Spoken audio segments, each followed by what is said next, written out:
Hoy se anunció que Gorillaz va a venir a Costa Rica en noviembre. Estoy en shock con esa noticia. No sé cómo, pero necesito ir. No sé cómo. ¿Me regalan unas entradas? Así que aprovechando esta noticia, hoy les quiero contar toda la historia de Gorillaz. ¿Cómo inició Gorillaz? ¿Quiénes crearon Gorillaz? ¿Qué es Gorillaz? Porque mucha gente no sabe. Y realmente es una historia que tiene mucho lore. Así que agarren un café, un té, algo, porque esto va para largo. ¿Qué tienen en común un bajista completamente demente, un cantante con los ojos totalmente negros, una guitarrista japonesa que llegó dentro de una caja y un baterista poseído por fantasmas?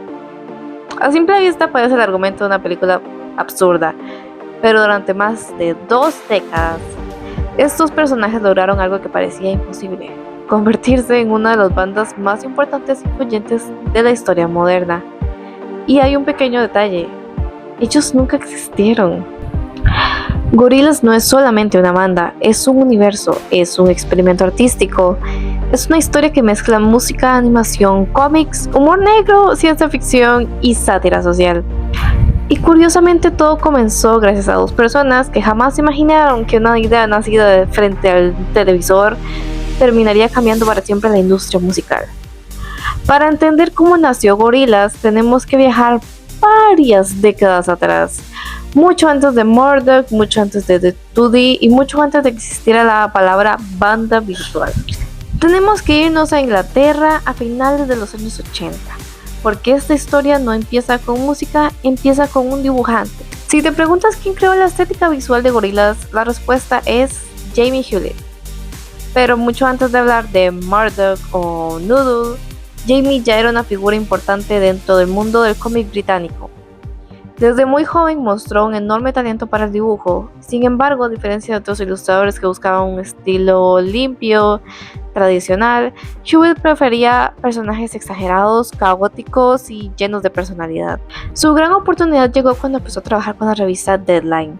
Esta publicación estaba muy alejada del cómic convencional. Combinaba música, cultura urbana, punk, sátiras, un arte alternativo. Era exactamente el tipo de lugar donde Jamie podía experimentar sus límites. Y fue ahí donde creó uno de los personajes más importantes de su carrera en Inglaterra, Tank Girl. Trataba de una joven completamente irreverente que recorría un mundo post-apocalíptico, conduciendo un tanque acompañada de un canguro mutante y enfrentándose a todo tipo de situaciones absurdas. Tank Girl rompió todas las reglas. No era la típica heroína, era rebelde, irónica, caótica, visualmente muy diferente a cualquier otro tipo de cómic. El personaje fue un fenómeno en el Reino Unido. Fue tan popular que años después tendría videojuegos, una serie y una adaptación cinematográfica. Aunque la película recibió críticas muy divididas, malas, Tank Girl convirtió a Jamie Hewlett en uno de los ilustradores más reconocidos de la escena alternativa británica. Y sin saberlo, ese estilo irreverente sería el ADN visual de Gorillaz años más tarde. Pero mientras Jamie comenzaba a hacerse famoso gracias a los cómics, en otra parte de Inglaterra, otro joven estaba revolucionando la música y su nombre era Damon Albarn. Si Jamie Hewlett estaba cambiando la forma tradicional en la que se dibujan personajes, Damon Albarn estaba a punto de cambiar la forma en que sonaba una generación. Antes de llenar estadios y convertirse en una de las voces más reconocibles del Reino Unido, Damon era simplemente un chico obsesionado con la música, criado en una familia donde el arte formaba parte de la vida cotidiana. Y sin saberlo, su camino terminaría llevándolo directamente hacia Jamie Hewlett. Damon creció rodeado de arte. Su padre era un artista y diseñador que trabajó en varios proyectos teatrales y televisivos, y su madre era escenógrafa, así que en su casa la creatividad no era un pasatiempo, era un día a día. Ese ambiente despertó en Damon una enorme curiosidad por la música, la pintura y el teatro desde muy pequeño. Con el paso de los años aprendió a tocar varios instrumentos, pero había uno que siempre llamaba más su atención: el piano. Sin embargo, nadie imaginaría que este joven terminaría convirtiéndose en una de las figuras más importantes del rock británico. A finales de los años 80, Damon conoció a Graham Coxon en la escuela y ambos compartían una pasión enorme por la música. Poco tiempo después formarían una banda que inicialmente se llamó Seymour, pero la discográfica no estaba convencida con aquel nombre, entonces le propusieron uno más simple: Blur. Blur fue y es un éxito en el Reino Unido porque fue el revolucionario de este movimiento llamado el Britpop. Es una época en donde la música se hablaba de la vida cotidiana, la juventud inglesa, de una identidad cultural muy marcada. Canciones como Girls and Boys, Party Life, Country House y muchas otras se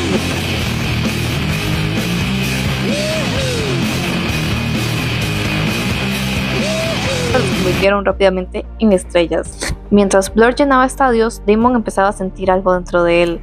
Se estaba cansando, pero no de la música, sino de la fama. Después de varios años del éxito de Blur, Damon empezó a sentir que la industria musical estaba volviendo demasiado superficial. Entrevistas, sesiones de foto, la imagen de las bandas, las discusiones creadas por la prensa, todo gira alrededor de vender una personalidad, de vender personajes más que hacer música. Así que esa situación se volvería muy importante algunos años después. Esta misma frustración es la que terminaría dando origen a Gorillaz. A principios de los años 90, Graham Coxon mantenía una amistad con Jamie Hewlett y, conociendo su trabajo en la revista Dayland, le pidió un favor muy particular, que entrevistara a su banda Blur. Aquella entrevista parecía una más entre tantas, pero sin embargo fue la primera vez que Jamie Hewlett y Damon Albarn estuvieron frente a frente, y curiosamente no se agradaron para nada. Jamie veía a Damon como otra estrella de pop, y Damon veía a Jamie como un artista arrogante. No había química, no había amistad, muchísimo menos la idea de trabajar juntos. Pero la vida tenía otros planes, porque años más tarde, tras la ruptura de Damon con su novia, quien también era amiga del círculo de Jamie, bueno, las circunstancias hicieron que ambos terminarían compartiendo casa en Londres. Básicamente ambos estaban despechados y se fueron a vivir juntos en Londres. Dos personas completamente diferentes, un dibujante irreverente, una estrella de rock que comenzaba a cuestionar todo lo que hacía. Ninguno de los dos podía imaginar que dentro de esas paredes nacería una idea capaz de revolucionar la música para siempre. Una noche cualquiera, sentados frente al televisor, Jamie Hewlett y Damon Albarn comenzaban a hablar sobre lo vacía que se había vuelto la televisión musical. Lo que empezó como una conversación casual terminó convirtiéndose en el nacimiento de Gorillaz. Y esta es una historia que merece contarse con calma. A finales de los años 90, MTV dominaba la cultura popular. Si una banda quería conquistar el mundo, tenía que aparecer en MTV. Los videoclips se habían convertido en una herramienta de marketing tan importante como la propia música. La imagen comenzaba a pesar tanto como las canciones. Y fue precisamente mientras observaban aquella programación de MTV cuando Damon Albarn y Jamie Hewlett llegaron a una conclusión.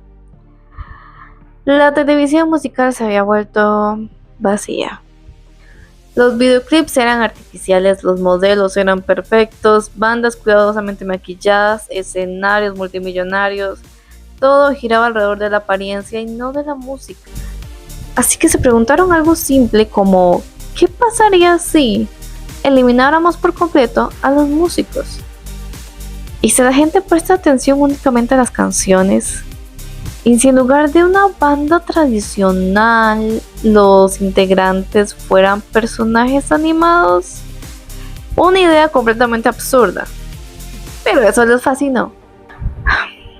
En aquella época Internet apenas empezaba a formarse parte de la vida cotidiana.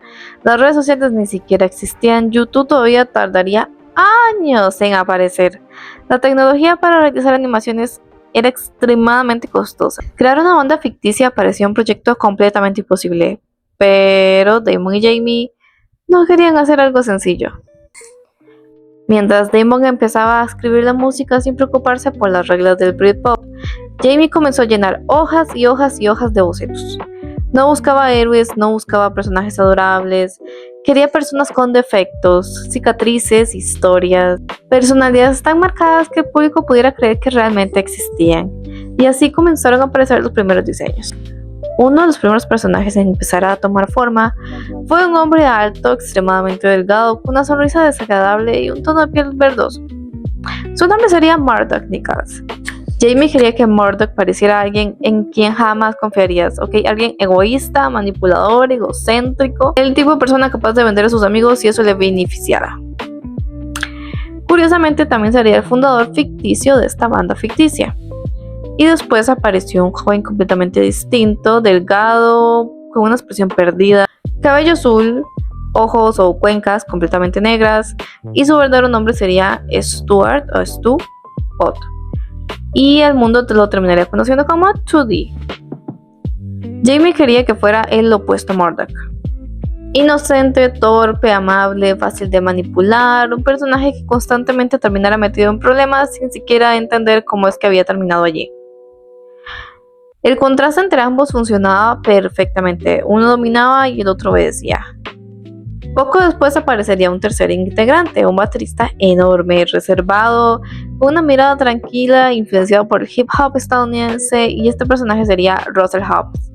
Y finalmente llegaría el personaje que terminó siendo uno de los más queridos por los fans. Una niña japonesa, silenciosa, con un talento extraordinario con la guitarra, y su nombre era Nurul. Los cuatro eran completamente diferentes, así que funcionaban como una familia. Una familia bastante disfuncional, pero una familia al fin y al cabo. Así que mientras JB estaba construyendo el universo visual de Gorillaz, Damon hacía exactamente lo mismo, pero con la música. Su objetivo era no seguir una sola fórmula. Después de años dentro del Britpop, él quería experimentar otros géneros: hip hop, dub, rock alternativo, electrónica, trip hop. Todo podía convivir dentro de un mismo álbum. No existían reglas. Y esa libertad creativa sería precisamente una de las mayores fortalezas de Gorillaz. No importaba el género, si la canción funcionaba, entraban. Así que tras meses de trabajo, la banda ya tenía nombre: Gorillaz con Z. Era corto, fácil de recordar y sonaba diferente. Y ahora solo faltaba una cosa: demostrarle al mundo que 4 caricaturas podían competir contra cualquier banda. En noviembre del año 2000 apareció el primer lanzamiento oficial de Gorillaz, un EP titulado Tomorrow Comes Today. Aquella publicación no fue un éxito inmediato, pero sí dejó algo muy claro: la música era buena.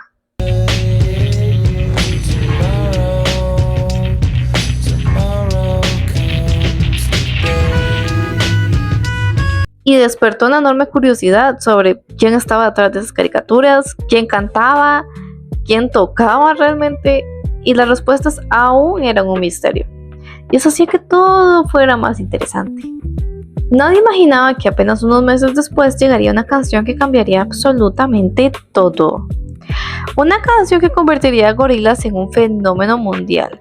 Una canción que todavía hoy sigue siendo considerada uno de los himnos más importantes de los años 2000.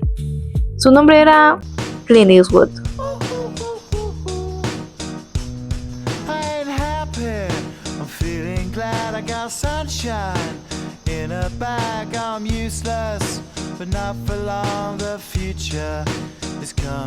En un principio, Damon no imaginaba que esta canción sería uno de los más grandes éxitos de su carrera.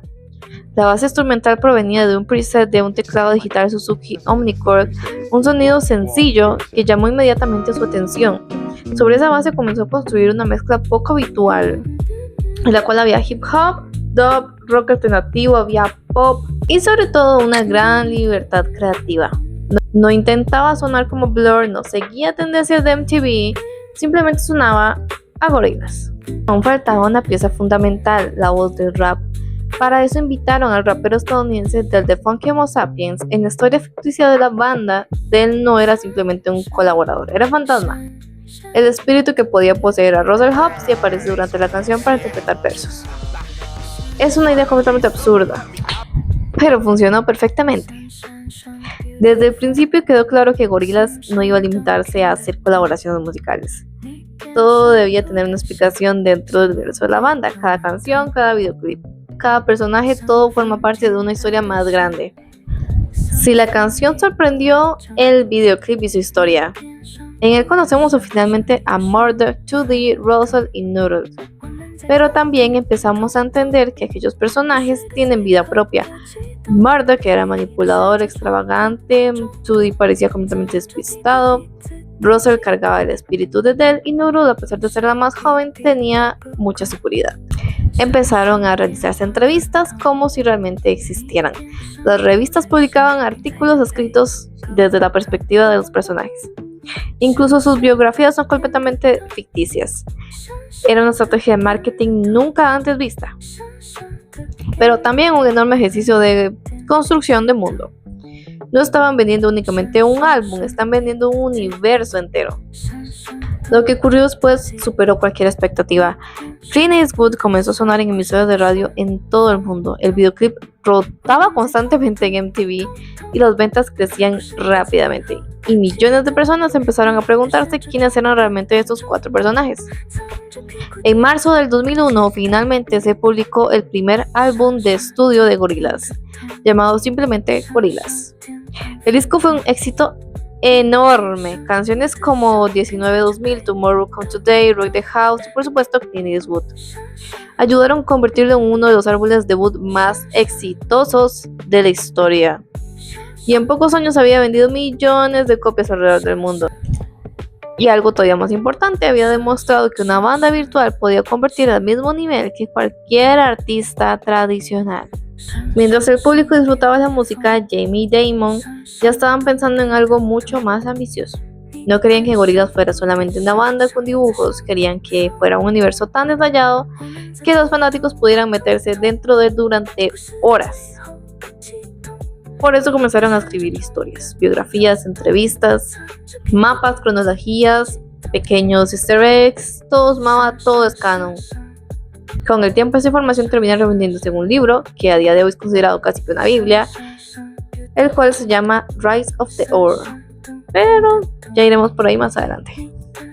Los integrantes de la banda todavía tenían muchas historias que contar, porque mientras Gorillaz triunfaban en el mundo real, dentro de su universo ficticio, Murdoch acababa de cumplir el sueño de su vida.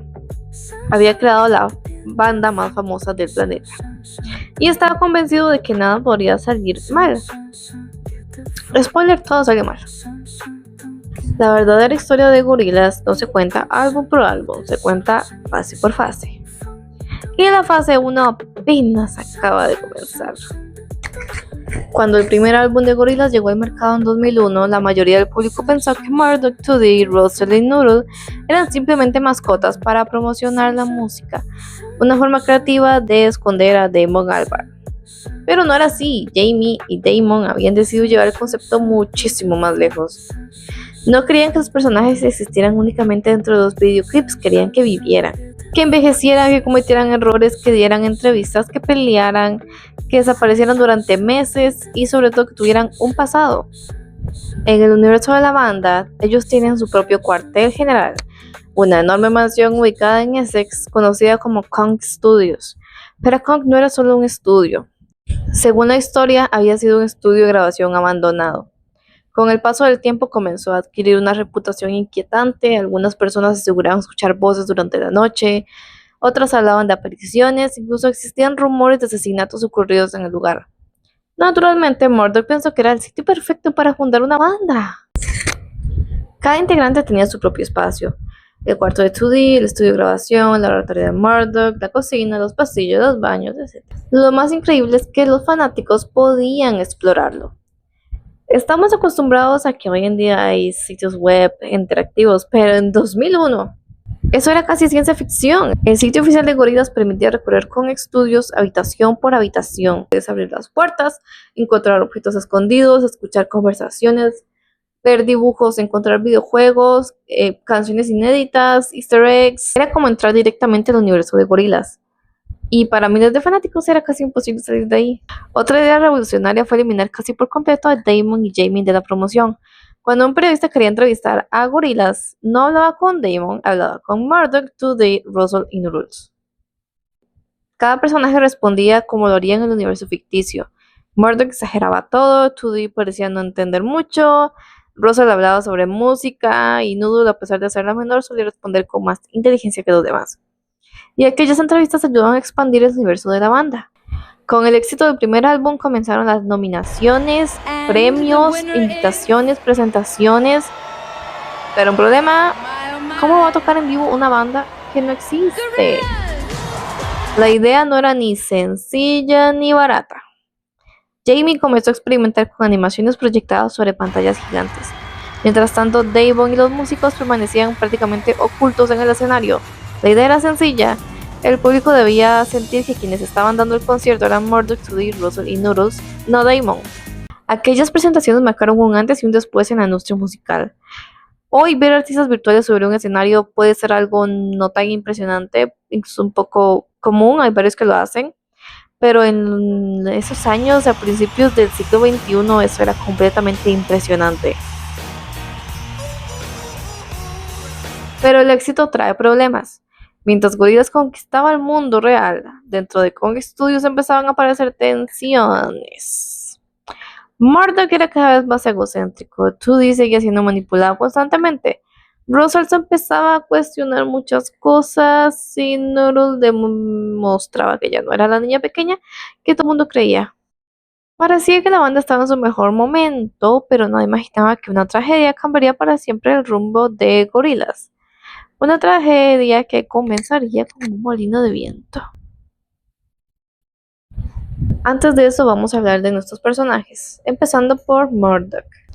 Si le preguntas a cualquier integrante de Gorillaz quién fundó la banda, señalarían a la misma persona, Murdoch Nichols, aunque probablemente lo harían de mala gana, porque sí existe un personaje que es responsable de prácticamente todos los problemas dentro del universo de Gorillaz. Ese es Murdoch. Mentiroso, manipulador, egocéntrico, narcisista y completamente impredecible, pero para entender por qué es así, tenemos que regresar a muchos años atrás. Murdoch nació el 6 de junio del 66. Desde el principio su vida estuvo marcada por la violencia. Su padre era un alcohólico y abusivo y según la historia oficial, Murdoch pasó gran parte de su infancia siendo maltratado física y psicológicamente. Mientras otros niños aprendían a confiar en las personas, Murdoch aprendió exactamente lo contrario, que el mundo era un lugar hostil. Desde pequeño desarrolló una enorme fascinación por el ocultismo, demonios, magia negra, pactos, historias sobrenaturales y todo aquello que resultara extraño lo atraía. Y a pesar de sus defectos, Murdoch tenía una obsesión auténtica, la música. Admiraba profundamente el rock, especialmente a bandas como Black Sabbath. Soñaba con convertirse en una estrella, con llenar estadios, con que millones de personas conocieran su nombre. Mientras estando lejos de Murdoch, otro niño crecía en circunstancias completamente diferentes, y su nombre era Stuart Pott. Y aunque todavía nadie lo sabía, su destino estaba a punto de cruzarse con el de Murdoch, con consecuencias bastante dolorosas. A diferencia de Murdoch, Stuart tuvo una infancia bastante más tranquila, era un niño amable, tímido, algo distraído, un enorme gusto por la música, disfrutaba cantar y escuchar discos. Él no parecía ser destinado a convertirse en una estrella, de hecho parecía una persona completamente normal. Hasta que Murdoch apareció. Según la historia oficial, Murdoch necesitaba instrumentos para crear su banda. Había un pequeño inconveniente, no tenía dinero, así que debía robarlo. Una tarde tomó un automóvil, pisó el acelerador y atravesó el escaparate de una tienda de instrumentos musicales, y dentro de aquella tienda trabajaba Stuart Pott. El impacto fue brutal y Stuart recibió un golpe en la cabeza que lo dejó en coma y perdió uno de los ojos. Murdoch fue arrestado y condenado a realizar cientos de horas de servicio comunitario, que mientras cumplía parte de su condena le asignaron cuidar precisamente al Stuart en coma. Sí, por alguna razón. Y ocurrió algo aún más absurdo. Meses después, Murdoch intentaba impresionar a unas chicas haciéndose una maniobra en el automóvil. La maniobra salió mal y volvió a atropellar. Volvió a atropellar a Stuart. Esta vez el golpe afectó el otro ojo y lo despertó del coma. Murdoch, viendo el estado de Stuart, comenzó a llamarlo Two Dents, como dos abolladuras. Two Dents, entonces 2D. A pesar de todo, Murdoch descubrió algo, que 2D tenía una voz increíble, sabía tocar el teclado y además era tan ingenuo que resultaba fácil convencerlo de hacer cualquier cosa. Así que el hombre que arruinó su vida lo reclutó para formar Gorillaz. Esta relación siempre estuvo marcada por abusos, manipulación y se convirtió en uno de los pilares del universo de la banda, porque aunque Murdoch se autoproclame el líder, sin la voz de 2D, Gorillaz jamás habría existido. Ok, dos integrantes ya estaban reunidos, pero la banda todavía estaba incompleta. ¿Y su historia? Faltaba un baterista. Y su historia es una de las más trágicas y sobrenaturales de todo el universo de Gorillaz. Su nombre era Russell Hobbs. Si Murdoch representa el caos y 2D la inocencia, Russell Hobbs es la conciencia de Gorillaz. Es el integrante más sensato, tranquilo y probablemente el único que realmente intenta mantener unida a la banda. Pero antes de convertirse en el baterista de Gorillaz, su vida estuvo marcada por una tragedia. Russell nació en Brooklyn, Nueva York. Desde pequeño era mucho más alto que los demás niños de su edad, era inteligente, reservado, tenía una enorme pasión por la música, especialmente por el hip hop. Mientras otros adolescentes soñaban con ser deportistas, Russell pasaba horas escuchando discos y aprendiendo sobre el ritmo. Parecía tener un futuro completamente normal hasta que ocurrió algo imposible. Cuando Russell estaba en su adolescencia entró en un estado de coma, causas no del todo claras, pero al despertar ya no era el mismo. Siguiendo el lore, había sido poseído no por un demonio, sino por una entidad sobrenatural. Su comportamiento cambió por completo, se volvió agresivo, violento y comenzaba a atacar a quienes lo rodeaban. Sus padres, completamente desesperados, acudieron a sacerdotes para practicarle un exorcismo. Finalmente la entidad abandonó el cuerpo. Russell volvió a ser el mismo, pero aquella experiencia marcaría el resto de su vida, y curiosamente no sería la última vez que un espíritu viviría dentro de él.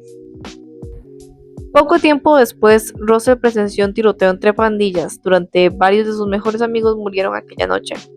Un momento devastador, pero lo más extraño ocurrió después.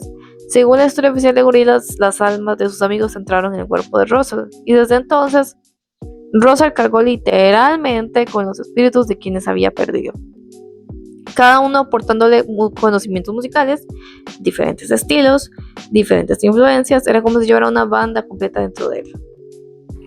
Cuando llegó el momento de grabar Clint Eastwood, Jamie Hewlett decidió convertir esa idea en parte del videoclip. Por eso durante el rap vemos aparecer el fantasma del The Funky Homo Sapiens saliendo del cuerpo de Russell. Dentro del universo de Gorillaz no es simplemente un artista invitado, es uno de los espíritus que habitan en Russell. Una manera brillante de mezclar la colaboración musical con el lore de la banda. Y este tipo de detalles serían precisamente los que harían único a Gorillaz. Cada colaboración podía tener una explicación dentro de la historia. Aunque muchas veces Murdoch se lleva el protagonismo, Russell suele ser quien mantiene los pies sobre la tierra. Es quien intenta detener las locuras del bajista, quien protege a Nurul y quien en varias ocasiones termina cuidando también a 2D. Si existe un personaje que realmente se preocupa por el bienestar de los demás, es Russell. Por eso muchos fanáticos lo consideran el verdadero corazón de Gorillaz. Mientras Murdoch reunía músicos por todo el mundo, un paquete estaba a punto de llegar a Kong Studios, un paquete enviado desde Japón, y dentro de él había una niña, de 10 años. Esa niña cambiaría para siempre la historia de Gorillaz. Su nombre era Nurul. Murdoch había estado buscando un guitarrista, que era lo que le faltaba. Había buscado por todas las audiciones, músicos, anuncios, nada funcionaba. Hasta que llegó este paquete sin explicación, sin remitente, solo era una caja enviada de Japón. Era una niña que llevaba consigo una guitarra y la única palabra que sabía en inglés era Nurul. Así que por eso le pusieron Nurul. Desde el momento en que tomó la guitarra, todos quedaron impresionados. No era buena, era extraordinaria. Podía tocar prácticamente cualquier cosa: rock, blues, punk, pop, jazz. Parecía haber estudiado durante años, pero solo tenía 10 años. ¿Cómo era eso posible? Ya que ni siquiera ella sabía la respuesta a esto. Ella no conocía su pasado ni cómo terminó ahí. Durante años, Nurul no recordaba absolutamente nada de su infancia, no sabía quiénes eran sus padres, no recordaba haber vivido en Japón, no sabía por qué había llegado en una caja, su pasado era un enorme vacío. Y este misterio acompañó al personaje durante muchos años. Aunque Murdoch insistía en tratarla como una integrante más, la relación con los demás era muy distinta. Russell rápidamente asumió un papel paternal, cuidándola y estando preocupada por ella. Tú la trataba más como una hermana pequeña, y jugaban videojuegos, películas, escuchaban música. Murdoch seguía siendo Murdoch. Ya con los 4 integrantes reunidos, por fin nació oficialmente Gorillaz. Y el mundo jamás había visto algo parecido. En marzo del 2001 publicaron Tomorrow Comes Today, un EP que sirvió como una carta de presentación. Poco después, el sencillo que cambiaría sus vidas, Clint Eastwood. La canción fue un éxito internacional, no solo por su mezcla de rock, hip hop y electrónica, sino porque nadie entendía quiénes eran esos 4 personajes animados. Cada videoclip que salía ampliaba el universo, cada entrevista añadía nuevos detalles. Cada página del sitio web escondía secretos y poco a poco los fanáticos comenzaron a descubrir la historia de Gorillaz, y que era casi tan importante como su música. Mientras la banda conquistaba el mundo en algún lugar de Japón, alguien seguía buscando a Nurul. porque alguien sabía quién era ella. Lo que parecía una historia de una niña prodigio en realidad escondía un proyecto militar. Pero antes de descubrir ese secreto, la banda alcanzaría la fama que ni siquiera Murdoch había imaginado. Y esa fama cambiaría absolutamente. Cuando Gorillaz lanzó su primer álbum en 2001, muchos pensaban que se trataba de una estrategia publicitaria, creían que eran personajes que desaparecerían después de unos cuantos sencillos. Pero ocurrió exactamente lo contrario. El álbum vendió millones de copias alrededor del mundo, Clint Eastwood sonaba en la radio, 19-2000 aparecían videojuegos, comerciales, los videoclips se transmitían constantemente por MTV. Y poco a poco los cuatro comenzaron a sentirse menos como caricaturas. Para muchísima gente era una banda real. Casi nadie hablaba de Damon o Jamie. La mayoría hablaba sobre Murdoch, Noodle, Tootie y Russell. Había fotografías de Con Studio, historias, chistes internos, rumores. Todo el proyecto estaba construido para que el público olvidara que detrás había personas reales. Y esto funcionó. El álbum terminó vendiendo más de 7 millones de copias en todo el mundo. Para una banda completamente nueva, esto era una locura. Y para una banda virtual, era algo que nadie creía posible. De pronto, las revistas comenzaron a llamarlos la primera banda virtual de la historia. Aunque en realidad ya habían existido proyectos similares, ninguno había alcanzado una escala tan incomparable. Ok, había un problema. ¿Cómo haces conciertos si tu banda está hecha de dibujos? Era una pregunta que absolutamente nadie sabía responder y Damon y Jamie tampoco. La solución fue tan extraña como brillante. En lugar de mostrar a los músicos, las presentaciones utilizaban enormes pantallas, animaciones, proyecciones, sombras y músicos reales tocando prácticamente ocultos. El objetivo era solo uno, que el público sintiera que estaban viendo frente a ellos a Murdoch, Noodle, Tootie y Russell. Y en 2001 aquello era revolucionario. Gorillaz empezó a recibir nominaciones prácticamente en todas las premiaciones importantes. Y existía un problema curioso. ¿Quién subía al escenario a recibir los premios? ¿Los personajes? ¿Los creadores? ¿La banda real? Nadie tenía una respuesta. Eso hacía que Gorillaz pareciera todavía más misterioso. Los fanáticos querían respuestas sobre quién era realmente Murdoch, qué había pasado con Noodle, por qué Russell estaba poseído. Entonces en 2006 se publicó Rise of the Ogre. Más que una simple biografía, era un enorme expediente sobre la historia de Gorillaz. Narrado desde el punto de vista de los propios personajes, el libro expandía el universo como nunca antes. Y todavía hoy sigue siendo una de las principales fuentes oficiales del lore. Detrás de cámaras las cosas empezaban a complicarse un poco. Damon estaba ya agotado. Jamie sentía cada vez más presión por mantener vivo un universo que no dejaba de crecer. Y además ya estaban preparando el siguiente álbum, uno que cambiaría para siempre la historia de la banda. Un disco mucho más oscuro, más crítico y con una de las canciones más importantes de toda su carrera. Pero antes de hablar de Demon Days, tenemos que contar una historia, la historia de una isla, un molino, un videoclip que durante años hizo creer a todos los fanáticos que uno de los integrantes de Gorillaz había muerto. Tras vender millones de discos con su primer álbum, todos esperaban una continuación. Pero Damon no quería repetir la misma fórmula. El mundo estaba viviendo momentos difíciles, la guerra de Irak, miedo al terrorismo, consumismo, contaminación, manipulación de los medios, y Damon quería hablar de todo esto. Sin discursos políticos, solo quería hacerlo a través de la música y del universo de Gorillaz. Después de varios años de trabajo, en mayo del 2005 llega Demon Days. Desde el primer momento quedó claro que este disco era diferente.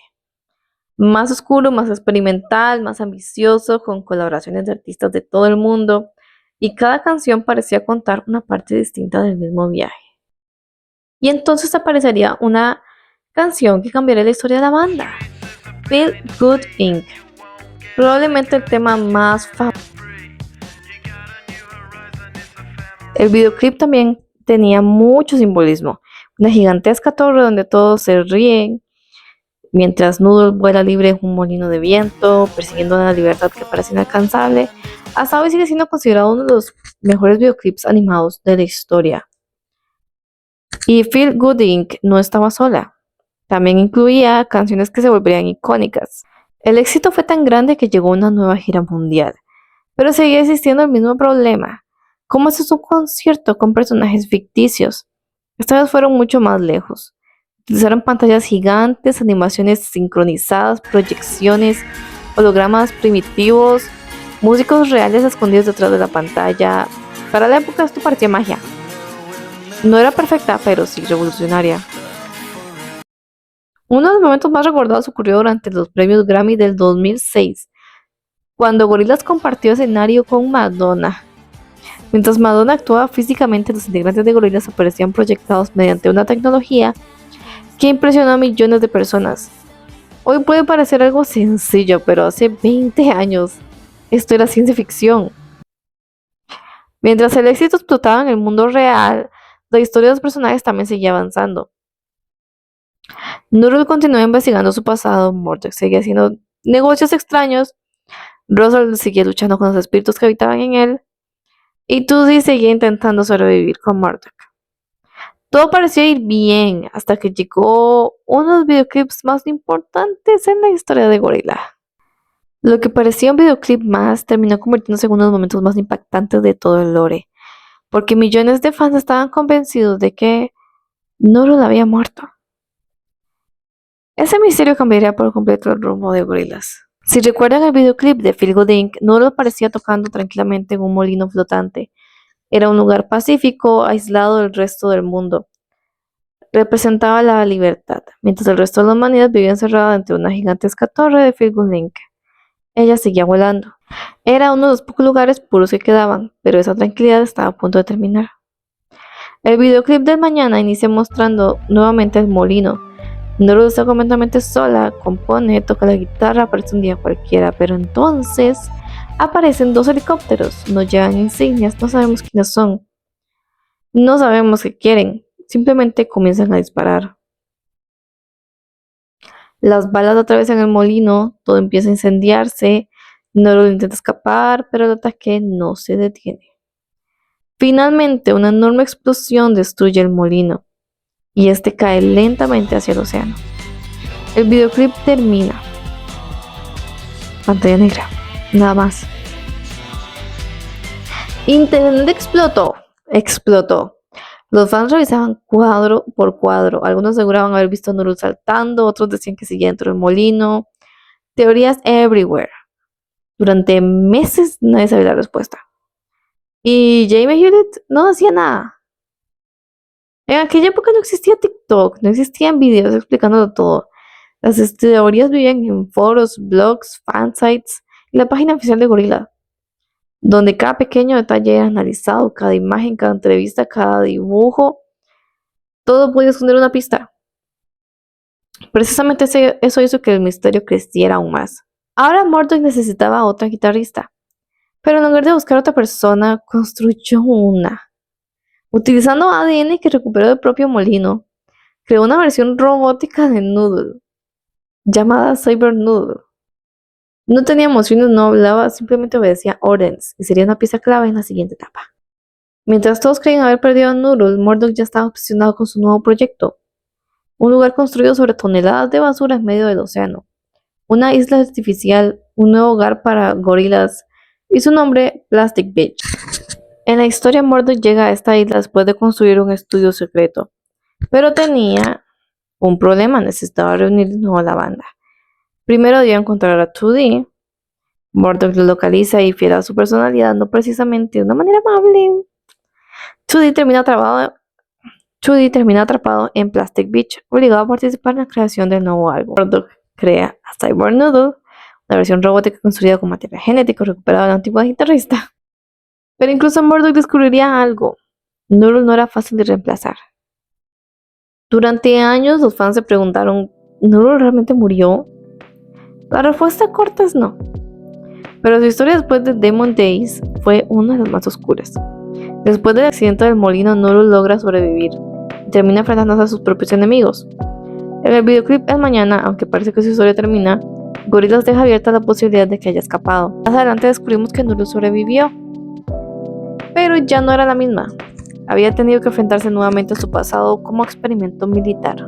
En 2010 llega el tercer álbum de estudio, llamado Plastic Beach y probablemente fue el proyecto más ambicioso de Gorillaz hasta el momento. El álbum contó con colaboraciones enormes como Snoop Dogg, Bobby Womack, Lou Reed, pero más que una colección de canciones, era una experiencia. La idea era mostrar un mundo artificial, contaminado y extraño, un reflejo de cómo Gorillaz veía la relación entre la humanidad, la fama y el consumo. Uno de los momentos más recordados fue el videoclip Style, una persecución protagonizada por Murdoch Tully y una aparición inesperada Bruce Willis.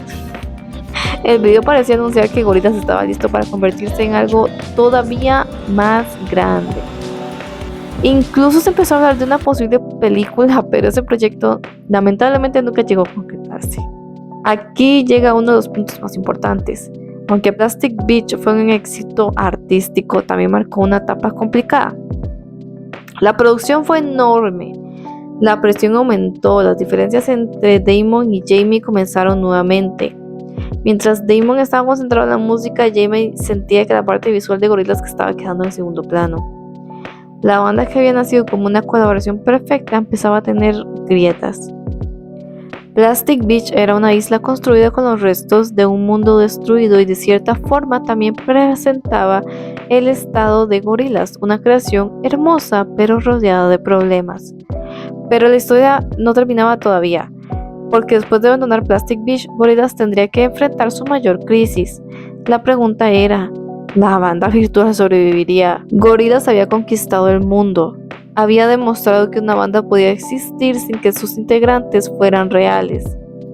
Pero detrás de los dibujos, los videoclips y los conciertos, había dos personas reales intentando mantener vivo un proyecto cada vez más complicado. Después del lanzamiento de Plastic Beach, Gorillaz se encontraba en un punto extraño. Por un lado, la banda seguía teniendo una de las propuestas más innovadoras de la música, pero por otro, el enorme trabajo detrás de cada álbum comenzaba a pasar factura. Crear Gorillaz no solamente grabar canciones, era diseñar personajes, crear animaciones, desarrollar historias, producir videos y mantener una narrativa que millones de fans seguían. Y ahí comienzan los problemas. Durante años, Damon y Jamie habían funcionado como dos partes de una misma máquina. Damon era el encargado de llevar la música hacia nuevos territorios y Jamie construía el mundo visual que hacía que Gorillaz fuera completamente diferente a cualquier otra banda. Pero después de Plastic Beach, ambos comenzaron a tener una visión distinta. Jamie sentía que la parte visual de Gorillaz no estaba recibiendo la misma importancia. En algunas entrevistas explicó que sentía que sus ilustraciones estaban siendo menos utilizadas y que la identidad visual de la banda estaba quedando atrás. Mientras tanto, Damon continuó explorando nuevos proyectos musicales y poco a poco la comunicación entre ambos se volvió más complicada. Durante este periodo comenzaron los rumores. Gorillaz había terminado. Era este el final de la banda virtual. Los seguidores no sabían qué esperar y aunque Damon decía que Gorillaz podía continuar, la realidad era que el proyecto estaba completamente detenido. En 2012 aparece algo inesperado. Una colaboración con la marca zapatos Converse como parte de su campaña Three Artists, One Song. La canción reunió nuevamente a Gorillaz con dos invitados y lo más importante no fue la canción sino el videoclip, porque por primera vez en mucho tiempo los fans pudieron ver nuevamente a los personajes interactuando. El video mostraba una banda caótica, desordenada y agotada, y aunque era divertido, también parecía una metáfora de la situación real, ya que Gorillaz estaba roto. Dentro del universo de Gorillaz, Kong Studios había sido el hogar de la banda, y el lugar donde grabaron sus primeros trabajos, el sitio donde ocurrieron muchas de sus historias, pero después de Plastic Beach, ese lugar quedó abandonado. La banda ya no era la misma. 2D, Murdoch, Noodle y Russell habían tomado caminos separados. Aunque no había música nueva, Jamie decidió mantener vivo el universo. Durante esta época trabajó en material que expandía la historia de los personajes.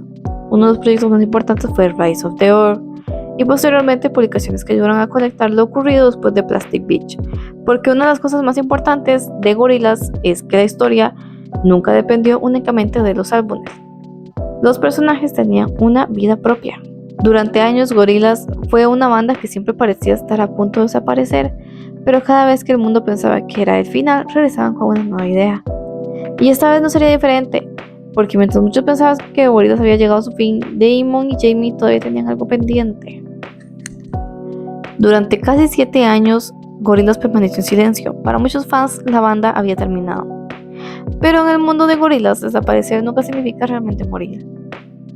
Después del conflicto entre Damon y Jamie, parecía que el futuro de Gorillaz era incierto, pero con el paso del tiempo ambos comenzaron nuevamente a acercarse.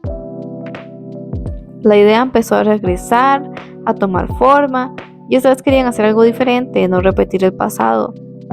No intentar crear otro Demon Days, sino crear un álbum que reflejara el mundo en el que estaban viviendo. Cuando Gorillaz regresó, los fans notaron algo. Los personajes habían cambiado.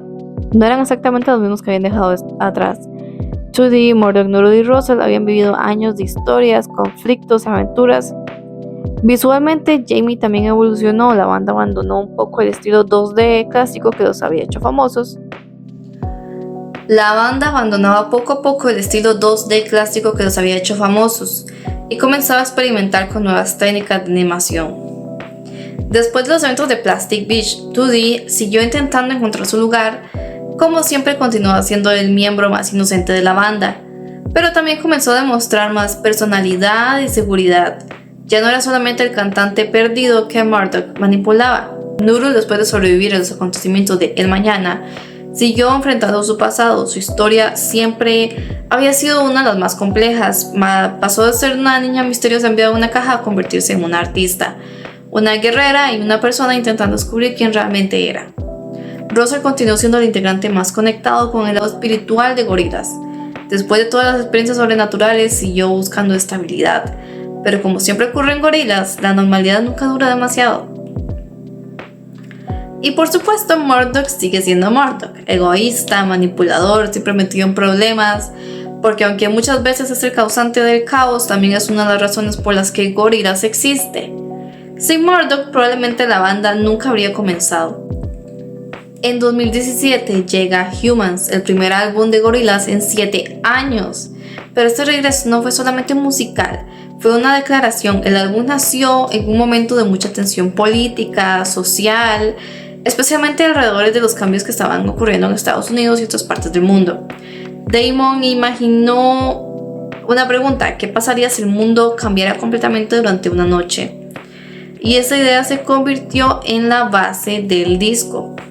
A diferencia de los primeros álbumes donde los personajes principalmente tenían más presencia, Humans está construido alrededor de colaboraciones.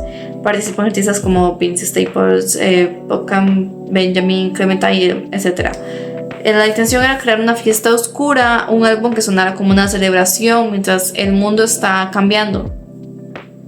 Después de años sin una gira importante, Gorillaz volvió a los escenarios, pero esta vez la tecnología había avanzado, los personajes podían aparecer de nuevas maneras.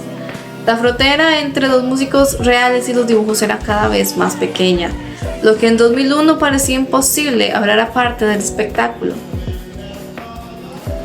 Pero como casi toda la historia de Gorillaz, el regreso tuvo opiniones divididas. Muchos fans estaban felices de tener nueva música, otros sentían que el álbum tenía demasiadas colaboraciones y que los personajes habían perdido el protagonismo. Era una crítica interesante. Gorillaz había nacido como una banda ficticia, pero Humans se sentía más como un proyecto musical de Damon Albarn acompañado por muchos artistas. Solo un año después, Gorillaz sorprendió nuevamente. En 2018 llegó The Now Now y esta vez la idea era completamente diferente. Si Humans era una enorme fiesta llena de invitados, The Now Now era un álbum mucho más personal, más simple, más cercano al sonido clásico de Gorillaz. Durante esta etapa ocurre algo importante en el lore. Murdock termina en prisión y mientras está ausente aparece un nuevo bajista, Ace. Sí, estos son el mismo personaje. Una de las decisiones más extrañas de Gorillaz, porque si algo ha demostrado la banda durante años es que no tiene miedo a mezclar universos imposibles. Finalmente Murdock vuelve, y como era de esperarse, no llega precisamente arrepentido. Regresa reclamando su lugar dentro de Gorillaz, porque aunque todos los integrantes han cambiado, hay algo que permanece igual. La banda sigue siendo un desastre. Justamente este desastre es parte de su encanto. Gorillaz había sobrevivido separaciones, conflictos, desapariciones, una isla hecha de basura, Pero ahora estaban entrando en una nueva era en donde ya no tenían que demostrar que una banda virtual podía existir. Hubiera años de separaciones, conflictos y cambios, Gorillaz ya no tenía nada que demostrar, pero una pregunta seguía presente: ¿qué podía hacer una banda virtual en una época en donde la música ya estaba completamente cambiando? La respuesta de Damon y Jamie fue algo que encajaba completamente con la identidad de Gorillaz: experimentar. En lugar de lanzar un álbum tradicional desde el principio, la banda decidió crear una especie de serie musical. Cada canción sería un episodio, cada episodio tendría un invitado diferente, y cada lanzamiento permitiría ver cómo la banda construía la música en tiempo real. La idea era simple: entrar en el estudio, invitar a un artista, mostrar el proceso, pero siendo Gorillaz obviamente nada podía ser completamente normal. Los episodios mezclaban videoclips animados, humor, historias de los personajes, grabaciones reales, colaboraciones inesperadas. Durante esa etapa aparecieron colaboraciones con artistas de diferentes estilos, entre ellas la más esperada, que era Elton John. La canción de Pink Phantom fue uno de los momentos más comentados del proyecto, no solamente por la participación de Elton John, también porque representa algo importante: una leyenda de la música tradicional, colaborando con una banda que había nacido como una idea posible. Gorillaz siempre había tratado de romper la frontera entre lo real y lo ficticio, pero ahora esa frontera prácticamente había desaparecido. Durante Song Machine, los personajes también continuaron evolucionando. Murdoch seguía causando problemas, Tudy seguía siendo el corazón de la banda, Noodle continuaba demostrando que era mucho más que una guitarrista, y Russell seguía siendo el integrante más conectado con el lado espiritual y extraño del universo de Gorillaz. Aunque los álbumes ya no contaban una historia lineal como en Demon Days, el lore seguía avanzando. En 2023 llega Cracker Island, un álbum que presenta una nueva etapa para Gorillaz. Esta vez la historia gira alrededor de una idea bastante extraña: una especie de comunidad creada por Murdoch y los demás integrantes, una mezcla entre fama, obsesión y búsqueda de pertenencia. Dentro del universo Gorillaz, los personajes forman una especie de grupo donde intentan construir algo nuevo, pero como siempre, las cosas rápidamente se vuelven extrañas, porque en Gorillaz nada puede ser demasiado normal. Este álbum contó con colaboraciones como Thundercat, Tame Impala y Bad Bunny. Esta última colaboración llamó mucho la atención porque mezclaba dos mundos: la estética alternativa de Gorillaz con uno de los artistas más grandes de la música urbana mundial. Una de las razones por las que Gorillaz ha sobrevivido durante más de 2 décadas es porque siempre entiende el momento en el que existe, porque en los años 2000 fueron los pioneros del internet, crearon una banda que no dependía de aparecer físicamente. En los 2010 experimentaron con nuevas formas de contar historias, y en el 2020 aprovecharon la era digital para convertir la creación musical en contenido. Gorillaz comenzó como una pregunta: ¿puede existir una banda cuyos integrantes no sean reales? Y la respuesta terminó siendo mucho más grande, porque aunque Tudy, Murdoch, Noodle y Russell sean dibujos, han acompañado a millones de personas durante años, han cambiado de estilo, han envejecido, han tenido problemas, han desaparecido, han regresado, como cualquier banda real. Después de más de 20 años, Gorillaz sigue siendo una contradicción, una banda ficticia que creó una conexión completamente real con sus seguidores. En 1998, dos artistas tuvieron una idea que parecía imposible: crear una banda cuyos integrantes fueron ficticios. Una idea que comenzó como una crítica a la cultura de la fama terminó convirtiéndose en uno de los proyectos musicales más importantes del siglo XXI.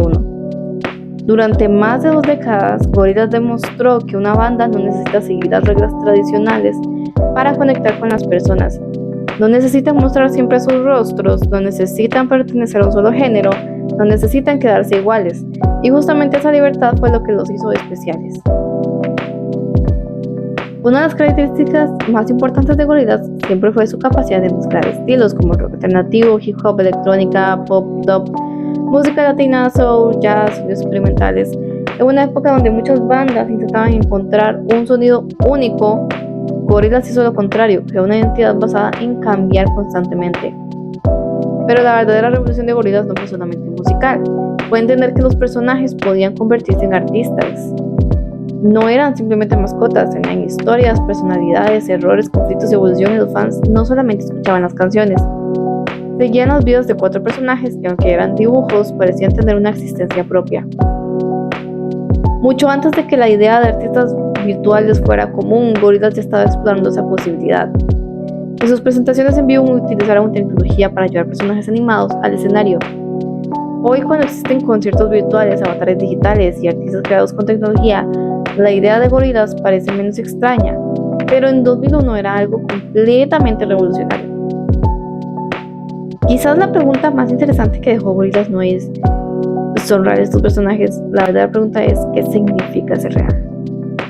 Porque detrás de los dibujos existían músicas reales, detrás de los personajes existían emociones reales, y detrás de cada canción existían millones de personas que encontraron algo con lo que identificarse. Durante años, Gorillaz creó una comunidad enorme, personas que conocieron a la banda por un videoclip, otros por un videojuego, otros por alguna canción que escucharon en la radio, otros llegaron después gracias al internet, y todos encontraron algo diferente dentro del mismo universo. Algunos conectaban con la música, otros con el arte y otros con las historias de los personajes. Pero de todas formas fueron parte de algo que continúa creciendo.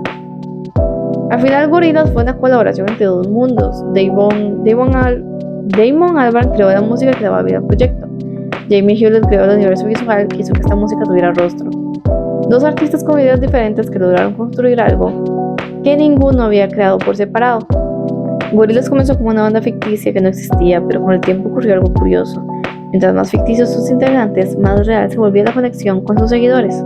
Una banda no existe solamente por quienes están sobre el escenario, sino que existe por las personas que escuchan sus canciones, que recuerdan momentos de su vida con ellas y que mantienen viva la historia.